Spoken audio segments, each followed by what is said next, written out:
Hello everyone and welcome back.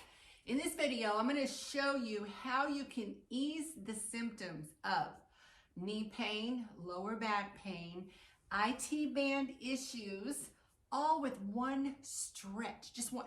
But I'm going to show you 3 different ways that you can do this. So no excuses. All right, hang on tight and I'll be right back. I'm back. Okay, so you have a desk job. You're seated most of the day. You do a lot of computer work. You travel. Anything that causes you to sit most of the day, this is the best stretch that you can do, the best. And I'm going to show you 3 ways, maybe 4 ways that you can conquer the problem of low back pain, IT band issues, knee pain, and spinal pain, which can go all the way up to your neck. Anyway, this is a great muscle group. It's called the Piriformis. Now, we're going to be sitting up on your sit bones, not your tailbone. You can be your sit bones. Cross the left over the right. The ankle is right on top of the right leg. And you're going to press down gently. Chances are, if you're not real flexible, you're not going to be able to freely go from here to here. What I want you to remember is, I'm going to stretch while I talk. I want you to remember, never ever go to the point of pain, okay? It's not supposed to be painful. You should feel a nice stretch and a little discomfort, okay? And that's the extent of it.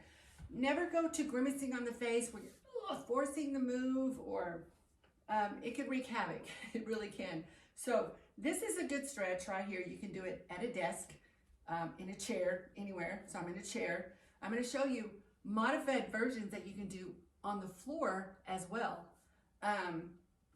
I like to do floor stretches because I like the splits and upper body stretches and stuff like that. So what I'm going to do is go to the floor, and on the floor you can do the same thing, okay? A lot of people have problems getting on the floor. If you're an older person, you don't like sitting on the floor or getting down to the floor. Try sitting in a chair. You can do these in bed, on a sofa, wherever. So I'm seated and my hands are way back here behind me. I'm going to cross the right over the left, or the left over the right. Now I'm going to bend my right knee, just bend it to add a little more tension right up in here in the piriformis. And I'm going to go back a little more. Now when you're ready, you want to walk your hands in, and you could get really extreme with this depending on your flexibility, but don't force it. Go into them slowly. Hold these moves 30 seconds. You can hold them up to 1 minute. So start with as much as you can and work up to 1 minute. Now I'm going to take it a little bit closer because I'm an extreme stretcher. I love to stretch, and I love to get down on the floor and stretch. It's just feels good to me. After doing these, y'all, I'm telling you, 3 to 4 days a week, you'll move better. You'll have more energy. I mean, moving better, just getting up and down will be easier for you. Okay, 2 more stretches and we're done. Now this is called a pigeon in yoga. So what you want to do is get into a tabletop. This is how you get into the position. There's a few ways, but this is probably the easiest. You're in a tabletop. You want to bring your left knee to your left wrist and just drop your hips in the back. Just drop this hip here. Now the closer your foot is to your hip, the easier the move is, the less intense it is. Okay, so find your own stretch, hold it there. This is a great stretch for the hip flexor as well, which is great to have flexible when trying to do the splits.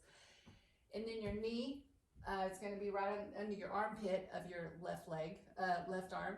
And then to more intensity, just to intensify the move a little bit more, you can bring your foot up even more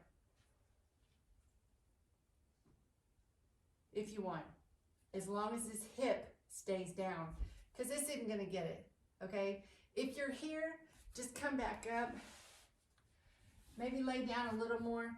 This is less intense, this is a little more intense, and this is even more intense. So find your own stretch and hold it there. 30 seconds, all the way up to a minute. Now I'm going to introduce the foam roller. This is one of my favorite ever.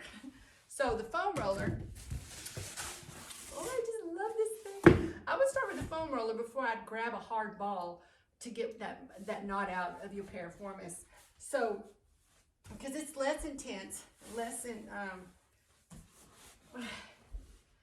oh yeah, I already feel it. So you're gonna find once you find it, believe me, you're gonna know it. So your right leg is straightened out, your left leg is over your right, bend your knee, foot on the floor. Now you're gonna take this hand on the outside of the foam roller. Okay, once you find that, oh yeah. See, my piriformis on my left side, sometimes it just wreaks havoc. It just gives me all kinds of problems. So I have to get in there and really stretch and get that knot out before a leg workout. And it helps. It doesn't interfere with my leg workout. Woo! Yes, ma'am. Oh my goodness. Yeah, I'm just gonna hold this for a second. Hold it for a second, take some deep breaths. Just relax and breathe. You can even roll back and forth to really get into that knot. Yeah, this is good stuff. I mean, you'll know it. Like I said, you will know it. Once you find it, you'll know it. Okay. All right. Remember, go into the workout, go into these stretches, nice and easy. There's no forced moves here. Just go everything, take it nice and easy. And we will see you in the next video. Peace out.